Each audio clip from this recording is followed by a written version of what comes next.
Olá!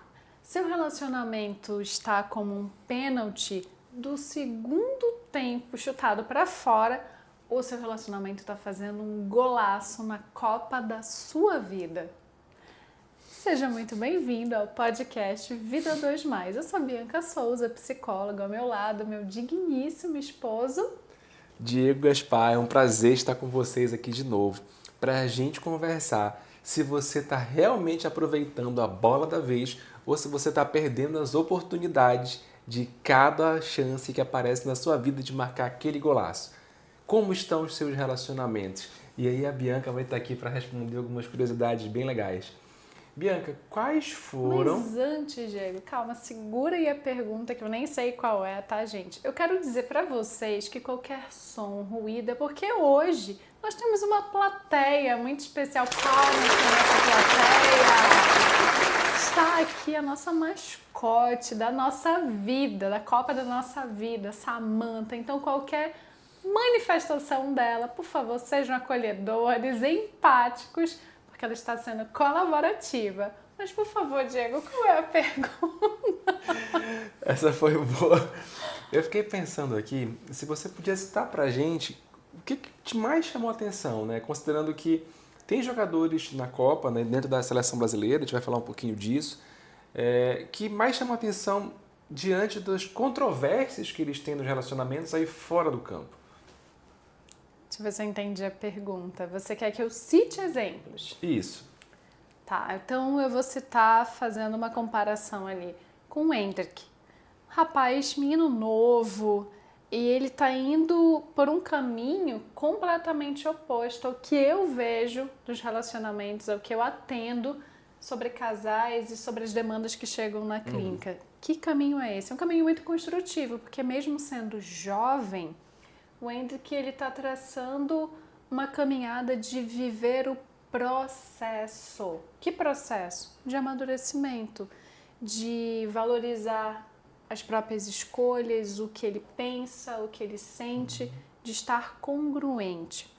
E o que eu mais acho legal nele é porque ele sempre se coloca assim, alicerçado em alguns fatores que ele não abre mão. Deus, o casamento e o futebol, como paixão, que ele deixa isso muito claro, né? E ao ponto de ele deixar explícito, sem nenhuma vergonha, sem nenhum pudor, que as decisões dele sempre passarão por diálogos com a esposa e por onde Deus, que é a crença dele, o levar ou mostrar que é o melhor. Respondida a pergunta? Respondida. E eu fiquei pensando, para complementar um pouco a sua fala, do quanto que nós temos que lidar, às vezes, com alguns impasses dentro dessas relações. Porque como você trouxe aqui o caso do Hendrick, não tem como não falar da contramão disso, né? Vocês sabem que tem alguns jogadores mais polêmicos. Talvez vocês lembrem aí do Neymar, do Vini Júnior, que vão no sentido de conflitar, onde o foco é viver a vida. Viver a vida fora do campo e, muitas vezes, viver a vida focado nas próprias necessidades. Alguns têm aprendido a pensar sobre a sua vida de forma diferente, como vocês devem até ter visto aí no finalzinho do ano passado, 2025, o Neymar relatando que começou inclusive a fazer terapia. Isso foi falado público, eu tenho vídeo na internet sobre isso, depois você pode consultar se tiver interesse. E você percebe que quando a pessoa começa a aprender mais sobre si, ela começa a mudar. Diante do que você falou na vida do Hendrick, o que você acha que é um diferencial para que, por exemplo, o Hendrick consiga ao mesmo tempo ter um bom desempenho no futebol e um bom desempenho na vida dele fora do campo? O que ele tem de diferente exatamente? Você deu um vislumbre dos valores, né? Mas fala um pouquinho mais, como é que isso muda na vida dele? Francamente, tem um detalhe ali, e vocês certamente confirmarão, concordarão comigo. O detalhe é o quanto ele alicerça a vida dele na franqueza e na transparência do relacionamento que ele constrói. Como assim? Então, ele apoia a esposa e a esposa o apoia. Tem uma união aí tão forte. E olha que eu não conheço quase nada da vida dele. O que eu sei a respeito é sobre a mídia, mas eu percebo, a partir de todas as informações que eu obtive, que ele consegue construir uma relação que não tem concorrência. Se ele está brilhando agora, tudo bem para ela apoiar isso e querer mais para ele e incentivá-lo. E, de repente, na vida mais íntima, mais privada da esposa, naquilo que puder ainda ser preservado, né? Porque são figuras públicas, ele também apoiá-la. Então, essa união, essa cumplicidade, esse compartilhar objetivos acaba sendo incentivado mutuamente por esse casal. Então, eles crescem mais rápido, crescem numa direção com uma velocidade muito mais acelerada. Óbvio, eu reitero, respeitando o processo de cada um. Sim. Ô, soninho da nossa plateia! E ao mesmo tempo, né, quando tem essa perspectiva de um respeitar o espaço do outro, a gente sai talvez até de um viés onde nós vivemos numa sociedade que há necessidade da mulher ficar à disposição do homem. No Brasil isso não é muito forte, culturalmente falando. Nós vivemos numa sociedade onde muitas vezes mulheres se anulam em função de seus maridos. E você está trazendo aqui algo que a gente vê no nosso dia a dia no consultório, que é justamente a perspectiva de que para um casal ter sucesso na vida a dois, é preciso que esse casal se conecte, compartilhe valores, compartilhe objetivos, porque essa pode ser a chave da virada, essa pode ser a chave do sucesso. Então você disse assim, ó, a esposa do Hendrik o apoia dentro de campo, o apoia nas decisões que ele toma, mas nós também temos que levar em consideração o quanto será que o Hendrik não apoia a esposa dele também. O quanto ele não ajuda ela a crescer, o quanto ele não incentiva ela a fazer o trabalho dela. E até que ponto a gente está vendo isso nas famílias. E aí você me faz um recorte para pensar aqui, queria compartilhar com vocês que nos assistem também. Avalie se isso acontece na sua família. Diante das pessoas que você atende ou atendeu na sua jornada como profissional, Bianca, o que você poderia compartilhar para a gente de situações semelhantes à do Hendrik que seriam talvez assim um diferencial para esses casais serem bem-sucedidos nos seus relacionamentos? Não terem medo de serem verdadeiros um com o outro. E aí, o que eu tô chamando de verdade? De realmente mostrar qualidades, mostrar lacunas, falhas, aspectos que precisam ser melhorados para que a relação seja voltada para cuidar disso. Porém, ao mesmo tempo, também compartilhar e potencializar. Acho que é isso. O relacionamento acaba sendo um catalisador das coisas boas que tanto o homem e a mulher possuem. Isso é tão verdade que isso é uma pesquisa recente que trouxe que na sociedade norte-americana as pessoas mais ricas e mais bem-sucedidas são aquelas que estão casadas. E a cada ano de casamento aumentou em 16% o patrimônio daquela família.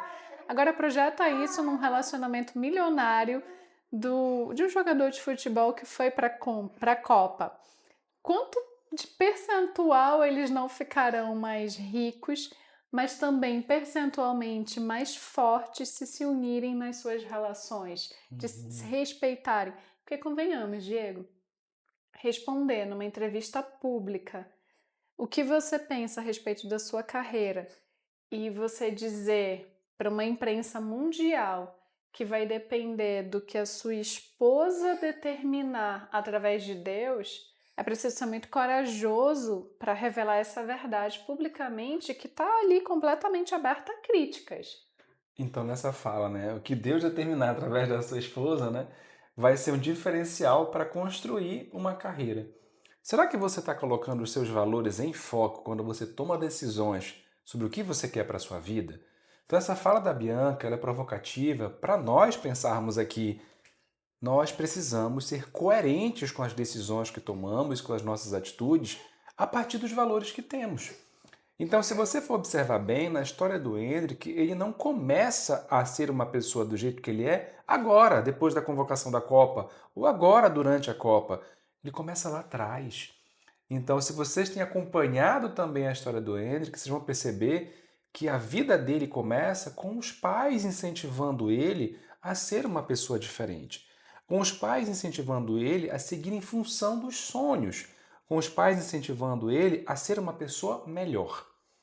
Então, se a gente tiver isso como norte, Bianca, O que que uma pessoa precisa fazer, o que que um pai, uma mãe precisam fazer para ajudar os seus filhos a seguirem seus sonhos, a serem pessoas melhores, sem os pais se sobreporem aos seus filhos? Validar os filhos, né? E entender que pai e mãe precisa educar para a vida. Gente, pode ser doloroso. Um dia eu vou ter que ver os meus voarem, mas eu os educo para a vida junto com o Diego.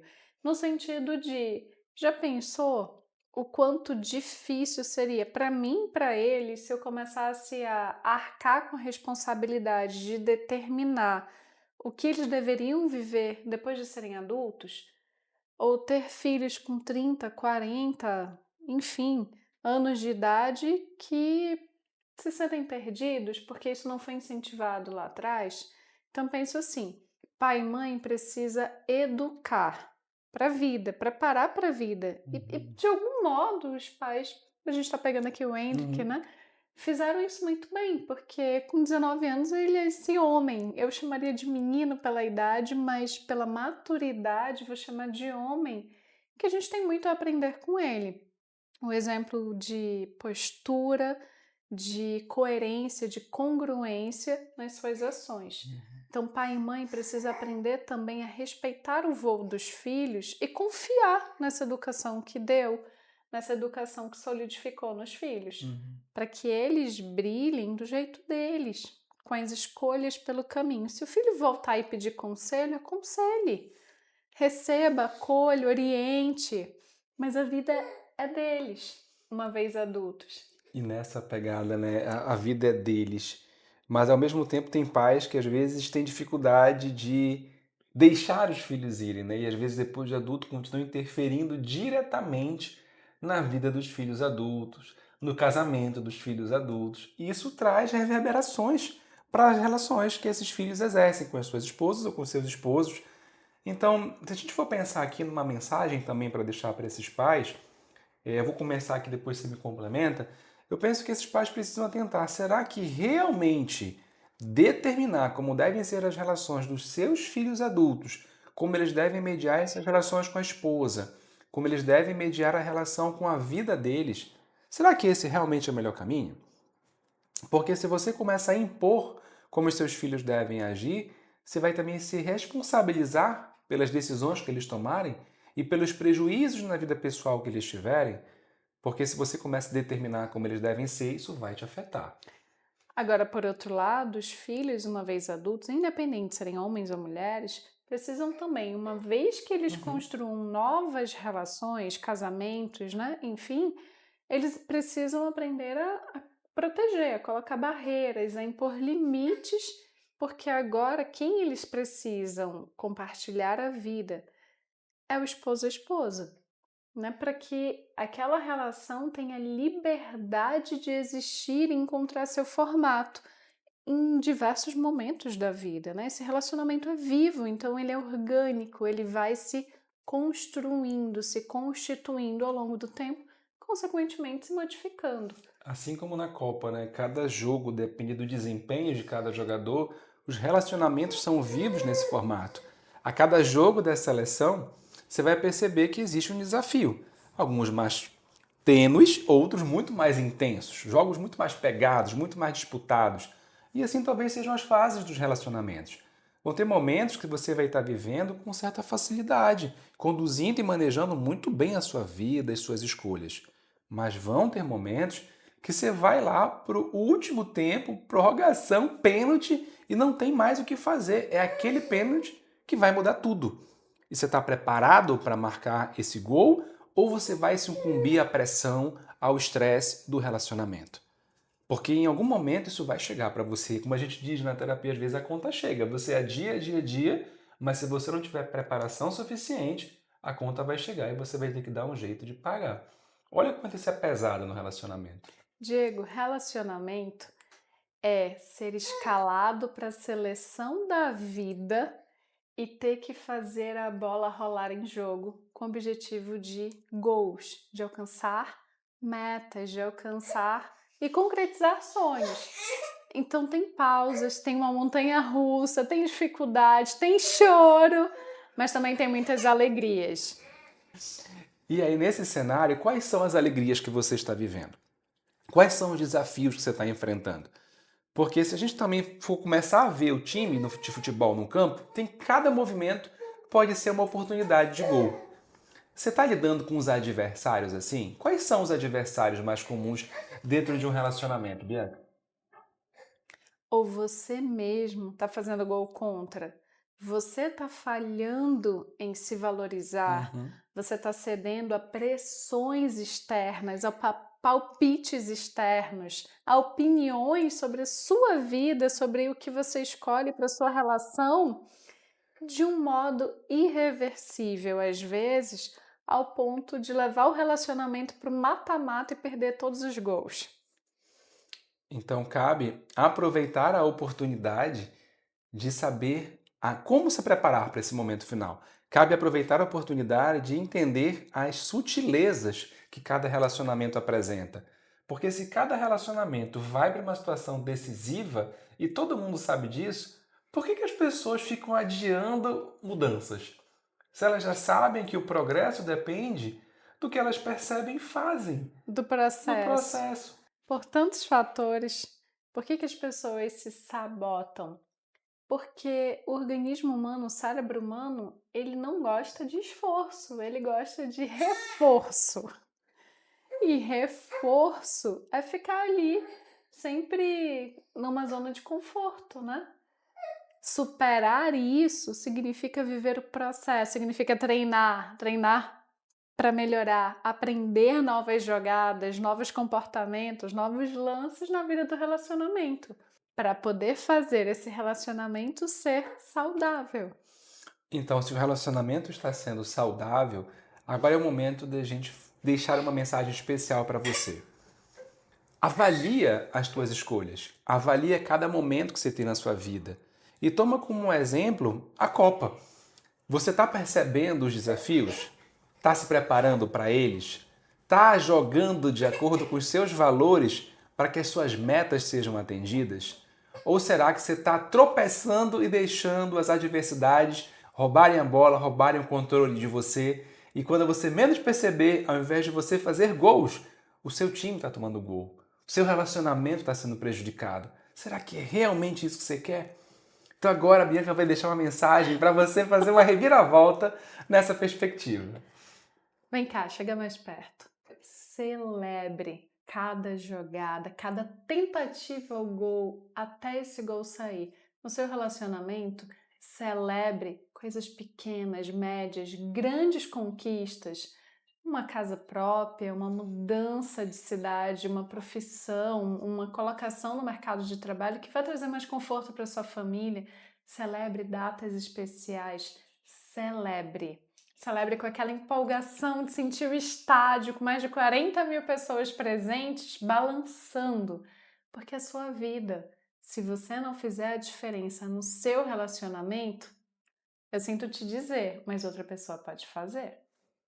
Fica a dica, hein? Se você gostou desse podcast, aproveita, curte, compartilha, encaminha para quem você acha que essa mensagem pode servir, porque a gente está aqui por vocês, para ajudar vocês a fazerem escolhas melhores para os seus relacionamentos. E que vence o Brasil, né, Diego? Que a Copa seja nossa. Até mais!